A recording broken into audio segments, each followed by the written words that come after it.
The crew of the Japanese defense ship Myoko will now render honor.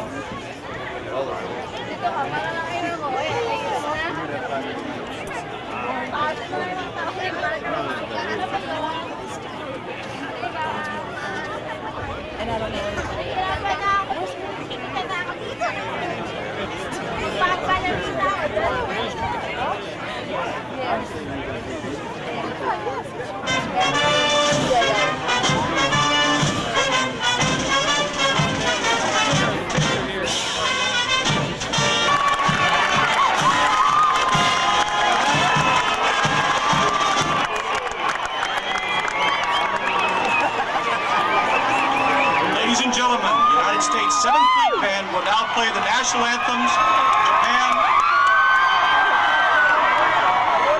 and the United States. President Bill Clinton.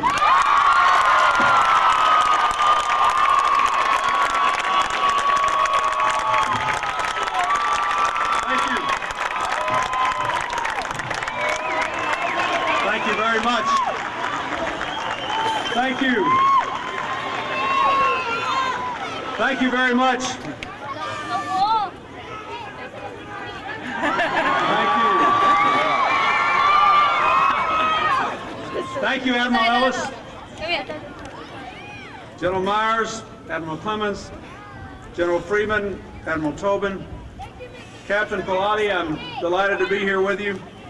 Master Chief Dwiggins, to the members of the Japanese Self-Defense Forces, and to the sailors and families of the USS Independence and the 7th Fleet, to the children from the Sullivan School back there,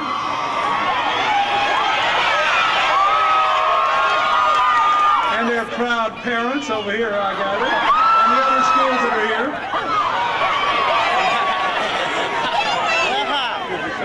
I want to thank you for this wonderful welcome.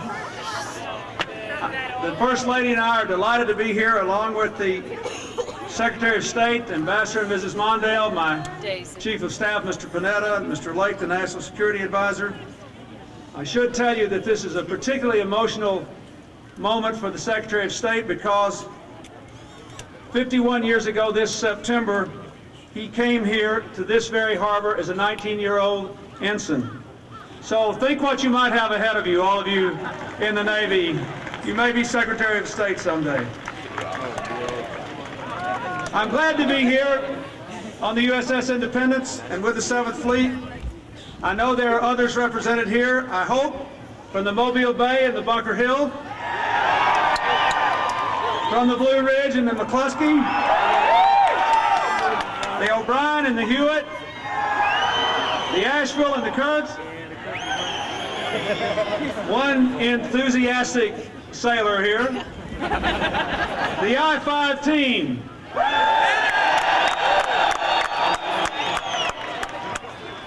You know, for almost as long as there has been a United States, there has been a ship called Independence. To you, the latest in the line of America's finest sailors, to all the United States Armed Forces in Japan, I bring a heartfelt message from every American back home. Thank you for your skill, your sacrifice, and your service. Thank you, and God bless you all.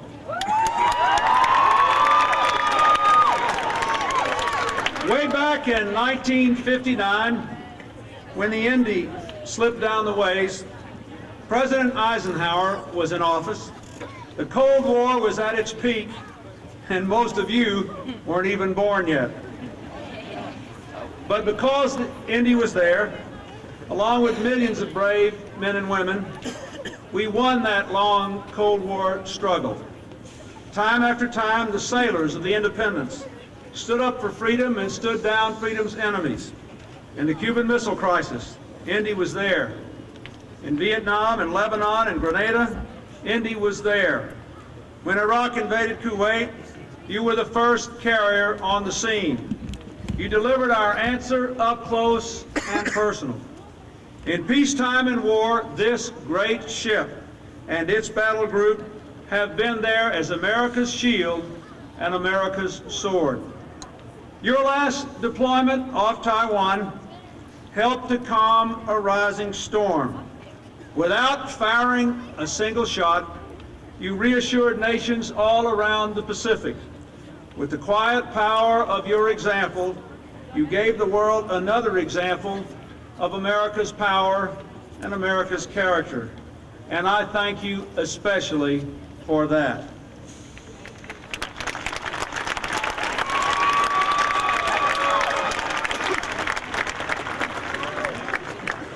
Through you, the United States is in the Western Pacific.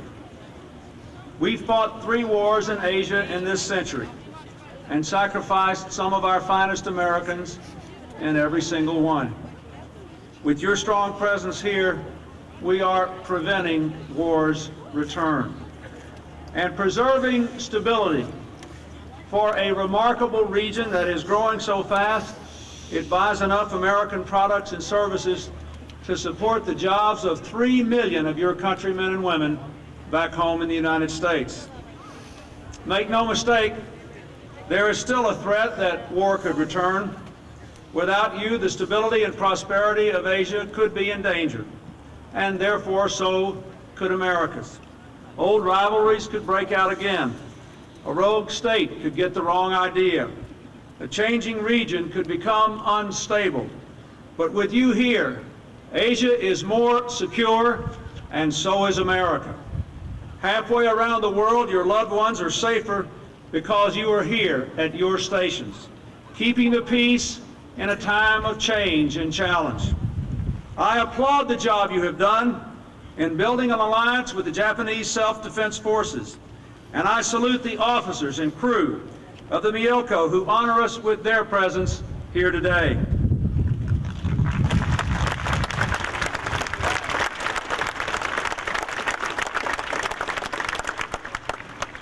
"50 years ago, no one would have believed that an American carrier and a Japanese cruiser could be berthed side by side, that our forces would work shoulder to shoulder day in and day out. But today, Prime Minister Hashimoto and I have signed a joint security declaration to strengthen our alliance and prepare it for the challenges of the 21st century. Together, we can do this because you are here, backing our commitments with your power.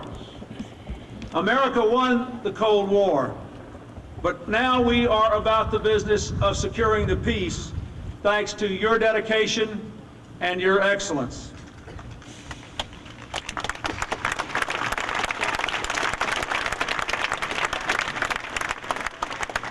Let me say that I am well aware that we see that excellence every day in so many ways.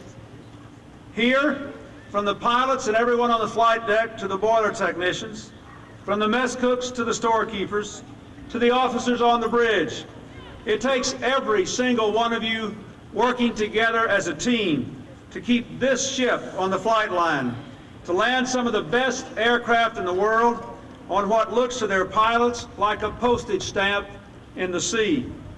Your teamwork has notched record after record, including the mark among active ships for arrested landings, 343,000 of them. Congratulations.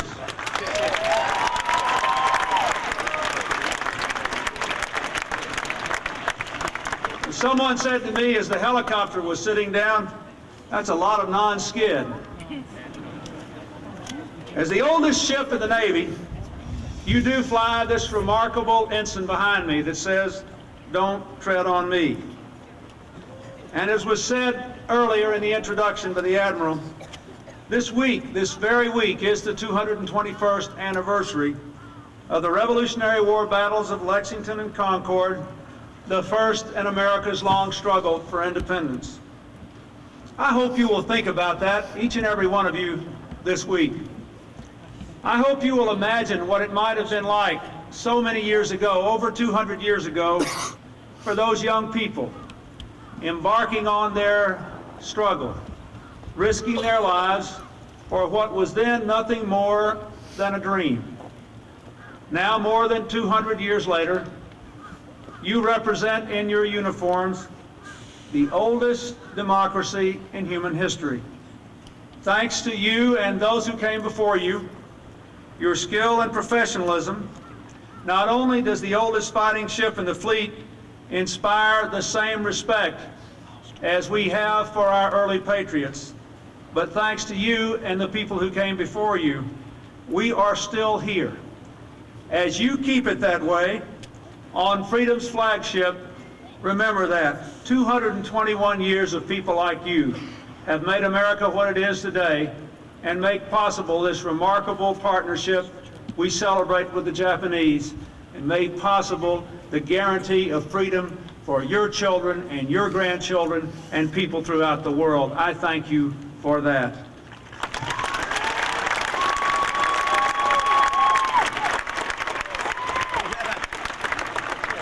I also want to say a special word of thanks to the families of the 7th Fleet for their support.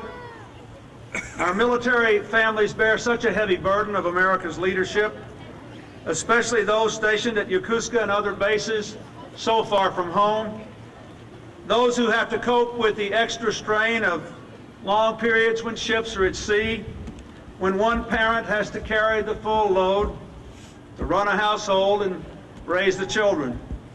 We ask so much of our families, but again and again, they deliver. Our nation is grateful to you as well, for our security depends upon you as well. To the men and women of the 7th Fleet, you must know that you represent the very best of America. Over and over again, you have proved your excellence. Thanks to you, the world knows now that the United States will stand firm in Asia. Thanks to you, we can make this new security declaration with Japan, and everybody knows that we mean it and that we can mean it. We can stand firm for peace and security, for democracy and freedom, for a good and decent future, for the children of this region and the children of the United States. Thanks to you. Our nation is in your debt, now and forever. God bless you, and God bless America.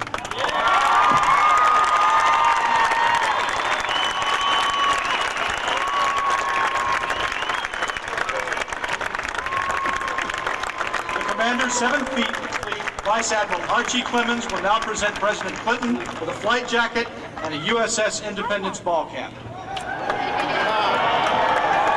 Mr. President, we do appreciate you coming here today, you and the First Lady.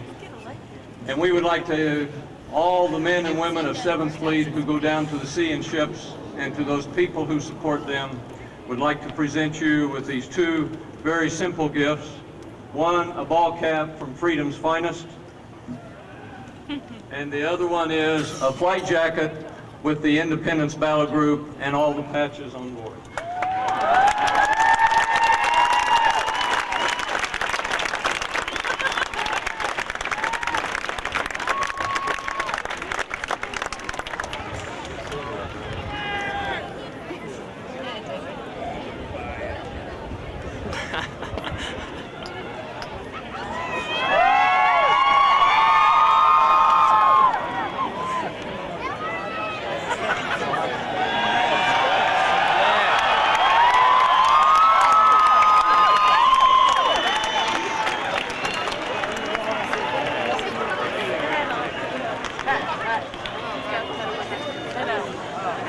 Ladies and gentlemen, please join us in enjoying the music of Com 7th Fleet's band.